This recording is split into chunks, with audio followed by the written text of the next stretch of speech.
Second part में अगर हम देखें तो हमारे पास क्या है, एक डेसिमल नंबर है और उसकी पावर है -1/3। और लॉज ऑफ इंडेसिस या लॉज ऑफ पावर, इनको यूज़ करके हमने इसको क्या करना है, सिंप्लीफाई करना है। तो पहले नंबर पे इस डेसिमल को हम फ्रैक्शन की फॉर्म में लिखेंगे। डेसिमल को फ्रैक्शन की फॉर्म में लिखने के लिए हम क्या करते हैं, इस पॉइंट को ख़त्म करते हैं और पॉइंट की जगह पे 1 लिख लेंगे। पॉइंट की जगह पे 1 आ जाएगा और पॉइंट के बाद जितने नंबर हैं उतने हम 0 ऐड कर देंगे। तो इसको जब हम फ्रैक्शन फॉर्म में लिखेंगे तो ये हमारे पास आ जाएगा 0027 और डिवाइड पॉइंट की जगह पे 1 और उसके बाद 3 0 आ गए। तो इस तरह से इस डेसिमल को हमने फ्रैक्शन फॉर्म में लिख दिया और ये इसकी पावर -1/3 एज इट इज़ आ गई। अब इसको हमने सिंप्लीफाई करना है। हमने यहाँ पे लॉज ऑफ इंडिसेस लगाने हैं और इसको सिंप्लीफाई करना है। तो उसके लिए ज़रूरी है कि हम 27 को और 1000 को, इन दोनों को पावर्स की फॉर्म में लिख लें। पावर्स की फॉर्म में लिखने के लिए हम दोनों का बारी बारी क्या करेंगे, प्राइम फैक्टराइजेशन करेंगे। यहाँ पे पावर क्या है, 1/3 या -1/3। डिनोमिनेटर में हमारे पास क्या है, पावर 3 है। तो डिनोमिनेटर को कैंसिल करने के लिए हमें पावर 3 की ज़रूरत है। तो यहाँ पे 27 की पहले फैक्टराइजेशन करते हैं। अब 27 जो है 7 है एंड पे, यहाँ पे इसके एंड पे हमारे पास इवन नंबर नहीं है। 0 2 4 6 8 इन नंबर्स में से कोई नंबर नहीं है। तो इसका मतलब है ये 2 इसको डिवाइड नहीं करेगा, ये 2 के टेबल में नहीं आता। उसके बाद 3 का चेक करने के लिए हम इन दोनों नंबर्स को ऐड करते हैं। तो 7 + 2 क्या होता है, 9 और 3 के टेबल में 9 आता है। तो इसका मतलब है इस नंबर को 3 डिवाइड करेगा और हम जानते हैं कि 3 9s are 27। फिर इस 9 को 3 डिवाइड करेगा और आ जाएगा 3 3s are 9। और इस तरह से हमारे पास 27 की जब हमने प्राइम फैक्टराइजेशन की तो हमारे पास 3 आ गया 3 टाइम्स। तो इस चीज़ को हम लिख सकते हैं 3 की पावर 3। एक दफ़ा हम ऐसे ही इसको लिख लेते हैं 3 × अब 1000 है। अगर हम 1000 की फैक्टराइजेशन करते हैं, प्राइम फैक्टराइजेशन करते हैं, तो 1000 जो है उसके एंड पे आ रहा है हमारे पास 0 आ रहा है। ये 2 पे डिवाइड होगा। इसको अगर हम 2 पे डिवाइड करके इसके प्राइम फैक्टराइजेशन करते हैं तो हो तो जाएगी।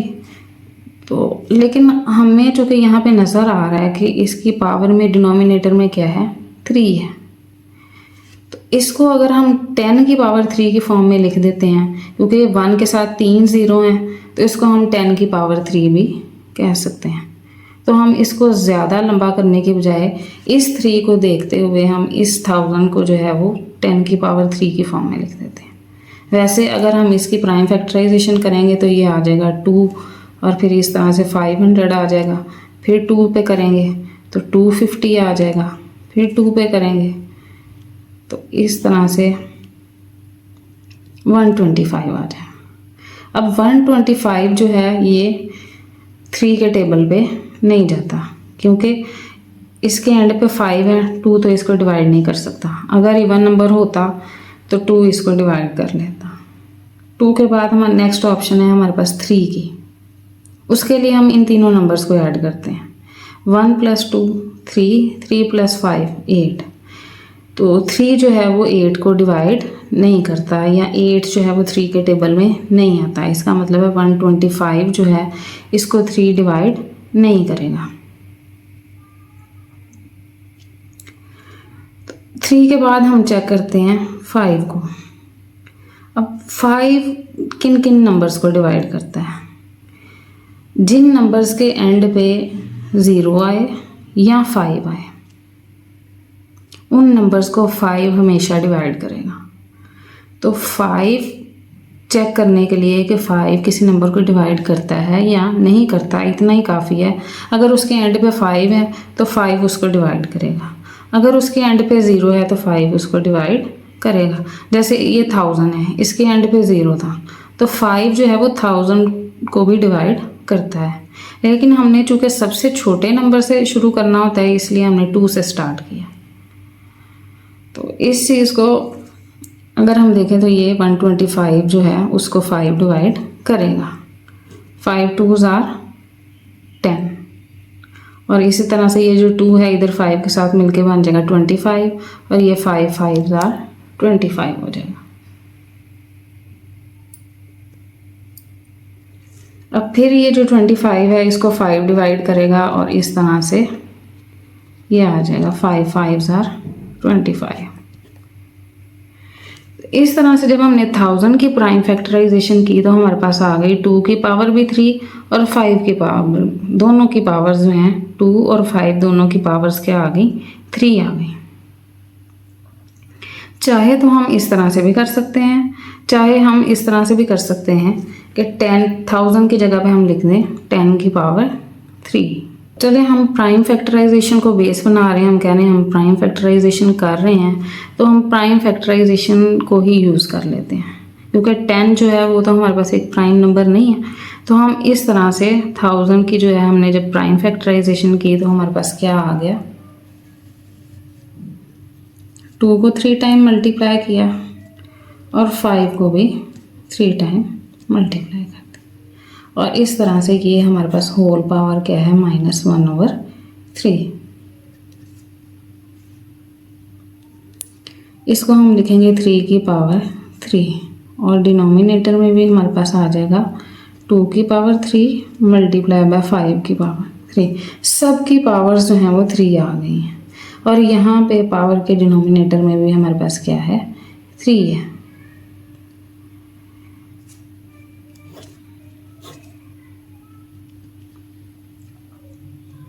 अब यहाँ पे हम पावर रूल यूज़ करेंगे कि दो नंबर्स हैं फ्रैक्शन की फॉर्म में हैं, दोनों की पावर अलग अलग हम ले लेंगे 1/3। यहाँ पे कंबाइन पावर 1/3 है, अब इसकी हम पावर अलग अलग ले लेंगे 1/3। जब इनकी अलग अलग पावर लेंगे तो 3 की पावर 3 और होल पावर आ जाएगी -1/3 और इसी तरह डिनोमिनेटर में भी हमारे पास 2 की पावर 3 है और 5 की पावर 3 है, दोनों मल्टीप्लाई हो रहे हैं और इनकी पावर क्या आ गई है -1/3। हमने -1/3 को पहले कंबाइन था, इसको हमने अलग अलग कर दिया और अगर हम चाहें तो साथ हम रूल भी लिख सकते हैं कि हमारे पास एक रूल है लॉज ऑफ इंडिसेस में से एक है कि दो नंबर्स हैं और उनकी कंबाइन पावर m है, तो उसको हम अलग अलग पावर की फॉर्म में लिखते हैं। तो इसी लॉ को यूज़ करते हुए यहाँ पे कंबाइन पावर थी उसको हमने अलग अलग लिख दिया। अब यहाँ पे 3 है, इसकी पावर 3 है और होल पावर क्या है -1/3, मतलब ये क्या है पावर ऑफ पावर। 3 उसकी पावर है और उसकी पावर जो है क्या है -1/3, पावर ऑफ पावर। कि एक नंबर है ये, उसकी पावर m है और होल पावर है n, तो हम इसको लिख सकते हैं a की power m multiply by n। ये दोनों पावर्स को हम मल्टीप्लाई कर देंगे। यहाँ पे भी इसी तरह करेंगे कि दोनों पावर्स को मल्टीप्लाई कर देंगे। ये आ जाएगा हमारे पास 3 की पावर 3 मल्टीप्लाई बाय -1/3 और अभी से अगर हम देखें तो ये मल्टीप्लाई हो रहा है, ये डिवाइड हो रहा है, इनको अभी से हम कैंसिल कर देते हैं और यहाँ पे क्या बन जाएगी 3 की पावर -1।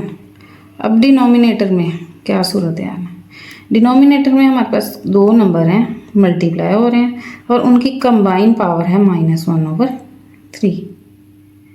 तो मल्टीप्लाई के केस में अगर कंबाइन पावर हो तो हम उसको अलग अलग लिख सकते हैं। यहाँ पे हम लिख सकते हैं 2 की पावर 3 और इसकी पावर आ जाएगी -1/3 और इसी तरह से 5 की पावर 3 है और -1/3 है कि हम मल्टीप्लाई के केस में हमने पावर को अलग अलग लिख दिया। यहाँ पे हमने डिवाइड के केस में पावर को अलग अलग लिखा, यहाँ पे मल्टीप्लाई के केस में हमने पावर को अलग अलग लिख दिया। अब 3 की यहाँ पे पावर आ गई है हमारे पास -1। अब ये भी उसी तरह पावर ऑफ पावर रूल यहाँ पे लगाएंगे और ये आ जाएगा हमारे पास 2 की पावर 3 मल्टीप्लाई बाय -1/3। और सेम यही प्रोसेस होगा 5 के साथ। 5 की पावर 3 है और ये -1/3 जो है इसके साथ मल्टीप्लाई हो जाएगा। पावर ऑफ पावर रूल की हेल्प से हमने किया ये। 3 की पावर -1 एज इट इज़ आ गया। ये दोनों पावर्स मल्टीप्लाई होंगी तो ये 3 और 3 आपस में कैंसिल हो गया, इधर भी 3 और 3 कैंसिल हो जाएगा और ये हमारे पास आ जाएगा 2 की पावर -1 मल्टीप्लाई बाय 5 की पावर -1। अब यहाँ पे अगर हम देखें तो इन सब नंबर्स की पावर जो हैं ये क्या है, माइनस में है। हम इनको फ़िलहाल पहले ऐसे करते हैं कि इन दो पावर्स को कंबाइन करके लिख लेते हैं, क्योंकि दो डिफरेंट नंबर्स हैं, मल्टीप्लाई हो रहे हैं लेकिन उनकी पावर सेम है, तो हम इस पावर को कंबाइन करके लिख लेते हैं। यहाँ पे 3 से कैंसिल करने के लिए हमने उनको पहले अलग अलग लिखा है और अब अपनी सहूलत के लिए हम इन दोनों पावर्स को कंबाइन कर रहे हैं।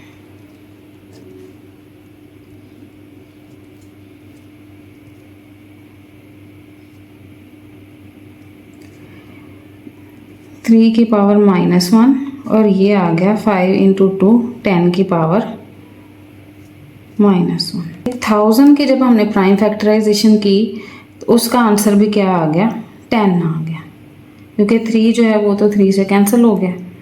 यहाँ पे चूँकि 1000 जो है इसका मतलब है 10 की पावर 3, तो 10 की पावर 3 और इस 3 को देखते हुए अगर हम इसको 10 की पावर 3 की फॉर्म में लिख देते तो ये आराम से कैंसिल हो जाना था। तो इस तरीके से करने का एक रीज़न ये है कि हम देखें कि इस तरीके से भी क्वेश्चन हो जाता है, लेकिन चूँकि हमें देखने में यहाँ पे पावर 1/3 यानी कि डिनोमिनेटर में 3 नज़र आ रहा है, तो इस चीज़ से फ़ायदा उठाते हुए हम 1000 की जगह भी लिख सकते थे 10 की पावर 3, यानी 10 मल्टीप्लाई बाय 10 मल्टीप्लाई बाय 10। उस तरह से ये जो हमारा प्रोसीजर है थोड़ा लॉन्ग हुआ है, लेकिन हमने देख लिया है कि प्राइम फैक्टराइजेशन के प्रोसेस से भी हम इस काम को कर सकते हैं। एक नंबर जो है वो फ्रैक्शन में ऊपर है, उसकी पावर माइनस में है, दूसरा नंबर डिनोमिनेटर में है, उसकी पावर क्या है, माइनस में है, दोनों की पावर माइनस में है। और चूँकि यहाँ पे कुछ प्लस माइनस नहीं हो रहा, सिर्फ यहाँ पे मल्टीप्लाई और डिवाइड है। मल्टीप्लाई और डिवाइड के केस में हम नंबर्स को मूव कर सकते हैं, नोमिनेटर को डिनोमिनेटर बना सकते हैं और डिनोमिनेटर को नोमिनेटर बना सकते हैं। अगर उनकी पावर माइनस है तो उससे प्लस हो जाएगी और अगर प्लस है तो माइनस हो जाएगी। तो यहाँ पे हम इन दोनों की पावर्स को प्लस करने के लिए क्या करेंगे, 10 को नोमिनेटर में लिख देंगे और 3 को डिनोमिनेटर में लिख देंगे। ये हमने किस लॉ के तहत किया, ये हमारे पास एक लॉ है, हम इसको ऐसे भी लिख सकते हैं, a की पावर -m है और b की पावर -m है, दोनों पावर्स नेगेटिव हैं, तो हमने इसको लिख दिया b की पावर m, b को ऊपर मूव कर दिया और a को नीचे मूव कर दिया। और लॉज ऑफ इंडिसेस के मुताबिक हम ऐसा कर सकते हैं। क्वेश्चन नंबर 2 का 4th पार्ट है, इसको अगर हम देखें तो इसमें x y z 3 नंबर हैं और ये आपस में मल्टीप्लाई हो रहे हैं। x की पावर 14 है, y की पावर 21 है और z की पावर 35 है। और इसी तरह डिनोमिनेटर में भी सेम y और z 2 नंबर हैं और y की पावर 14 है और z की पावर 7 है। तो इस पूरे क्वेश्चन में हमारे पास 3 नंबर हैं जो आपस में मल्टीप्लाई और डिवाइड हो रहे हैं और ये क्या है, इसके पास रेडिकल साइन है इसके ऊपर, तो इसको हम कहते हैं 7th रेडिकल। ये इसकी पावर, सारे की पावर जो है वो क्या होगी, 1/7। पहले इसको पावर फॉर्म में लिख लेते हैं, x की पावर 14, y की 21 और इस तरह से z की हमारे पास है 35 और डिनोमिनेटर में हमारे पास y की पावर 14 है और ये मल्टीप्लाई हो रहा है z की पावर 7 के साथ। और इस तरह से इस सब की होल पावर हमने लिख दी 1/7। ये 1/7 न्यूमरेटर की पावर भी है और डिनोमिनेटर की पावर भी है। ये कंबाइन पावर है 1/7। अब क्या करेंगे, अब अगर हम देखें तो ये जो y है ये न्यूमरेटर में भी मल्टीप्लाई हो रहा है और डिनोमिनेटर में भी मल्टीप्लाई हो रहा है। अगर सेम नंबर मल्टीप्लाई भी हो रहा है और डिवाइड भी हो रहा है तो उसके लिए हमारे पास लॉज ऑफ इंडिसेस में हमने देखा था कि ये हमारे पास सेम नंबर है e, मल्टीप्लाई भी हो रहा है और डिवाइड भी हो रहा है। तो इसको हम जो पावर डिवाइड हो रही है उसको हम क्या करेंगे, माइनस कर देंगे। इसकी पावर्स को हम माइनस की फॉर्म में लिख देंगे। अब इस लॉ को यूज़ करते हुए हम इस पूरे क्वेश्चन को सिंप्लीफाई करेंगे। x, चूँकि डिनोमिनेटर में हमारे पास x नहीं है, एक ही x है, इसको हम एज इट इज़ लिख देंगे। x की पावर हमारे पास क्या आ जाएगी, 14। अब ये जो है y की पावर क्या है, 21 और डिनोमिनेटर में इसकी पावर क्या है, 14। तो इसको हम इस लॉ के अकॉर्डिंग लिख सकते हैं, 21 प्लस में है और 14 माइनस में, मतलब 21 माइनस 14 कर दिया। अब थर्ड नंबर z मल्टीप्लाई भी हो रहा है, डिवाइड भी हो रहा है, तो इसकी पावर्स को हम इसी तरह से सेम 35 और -7, 35 प्लस और ये डिनोमिनेटर में होने की वजह से इसको हमने लिख दिया माइनस में, और यहाँ पे होल पावर क्या है, 1/7। अब इन पावर्स को जो है ये आपस में प्लस माइनस हो रही हैं तो इनको प्लस माइनस करेंगे। x की पावर हमारे पास आ जाएगी 14, y 21 माइनस 14 हमारे पास आंसर आ जाएगा 7,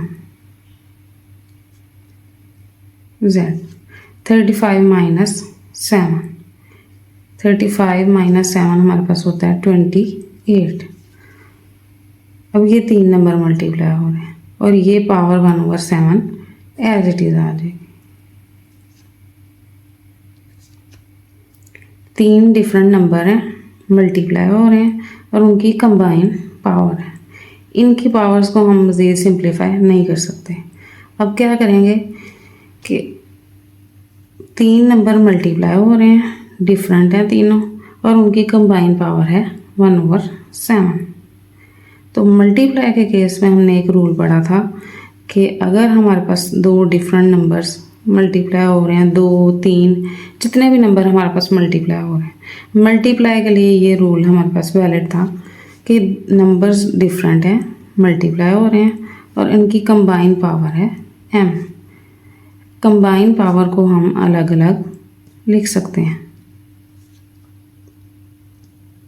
मल्टीप्लाई के केस में हम कंबाइन पावर को अलग अलग लिख सकते हैं। तो इसी तरह से ये कंबाइन पावर है 1/7, इसको हम अलग अलग लिख देंगे। x की पावर हमारे पास ऑलरेडी 14 है, अब इसकी पावर क्या हो जाएगी 1/7। इसको अब हम ऐसे लिखेंगे क्योंकि ये क्या है, पावर ऑफ पावर बन चुकी है। पावर उसकी 14 भी है और फिर बाद में कंबाइन पावर क्या थी, 1/7। अच्छा जी, अब इसी तरह सेम y की पावर 7 आ जाएगी और 1/7 को हमने अलग अलग इन तीनों पे अलग अलग पावर ले ली। अब z की पावर है 28 और इस तरह से इसकी पावर भी क्या आ गई 1/7। तो 1/7 कंबाइन पावर थी 3 नंबर्स की जो कि मल्टीप्लाई हो रहे थे। हमने उन 3 नंबर्स की अलग अलग पावर ले ली 1/7 और लॉज ऑफ इंडिसेस के अकॉर्डिंग हम ऐसा कर सकते हैं। अब यहाँ पे फिर एक पावर रूल लगेगा, पावर ऑफ पावर। अगर हमारे पास एक नंबर है, उसकी पावर है और फिर इस तरह से होल पावर है, तो ये दोनों पावर्स क्या हो जाएंगी, मल्टीप्लाई हो जाएंगे। इन 3 लॉज की हेल्प से हम ये क्वेश्चन करेंगे। अब इन दोनों पावर्स को हम क्या करेंगे, मल्टीप्लाई कर देंगे। x की पावर हमारे पास है 14। अब ये किससे मल्टीप्लाई हो जाएगा, 1/7 के साथ। y की पावर 7 है और ये 1/7 से मल्टीप्लाई हो जाएगी। z की पावर हमारे पास 28 है और ये 1/7 से मल्टीप्लाई हो जाएगी। अब अगर हम देखें तो 7 जो है 14 का भी फैक्टर है और यहाँ पे डिवाइड भी हो रहा है, तो 7 जो है उसको हम कैंसिल कर सकते हैं। 7 1s are 7, 7 2s are 14, तो ये यहाँ पे हमने इसको कैंसिल कर दिया। 7 2s are 14। यहाँ पे क्या आ जाएगी, x की पावर 2 आ जाएगी। ठीक है, अब y की पावर 7 और ये 1/7, ये 7 मल्टीप्लाई हो रहा है, ये डिवाइड हो रहा है, कैंसिल हो जाएगा। और यहाँ पे y की पावर हमारे पास क्या आ जाएगी, 1। अच्छा जी, अब इधर भी जो है वो अगर हम देखें तो 7 1s are 7 and 7 4s are 28, ये भी कैंसिल हो जाएगा। और यहाँ पे z की पावर हमारे पास आ गई 4। ये हमारा आंसर है कि x स्क्वायर है, उसके साथ क्या मल्टीप्लाई हो रहा है, y की पावर 1, और क्या मल्टीप्लाई हो रहा है, z की पावर 4। तो इस तरह भी हम लिख सकते हैं, अगर हम चाहें तो इसको हम ऐसे भी लिख सकते हैं। ये 3 नंबर जब मल्टीप्लाई होते हैं तो हम उनको ऐसे भी लिख सकते हैं। अब इनके दरमियान कोई साइन नहीं है, लेकिन इसका मतलब है कि ये तीनों क्या हो रहे हैं, मल्टीप्लाई हो रहे हैं, और y जो है उसका मतलब है y की पावर 1।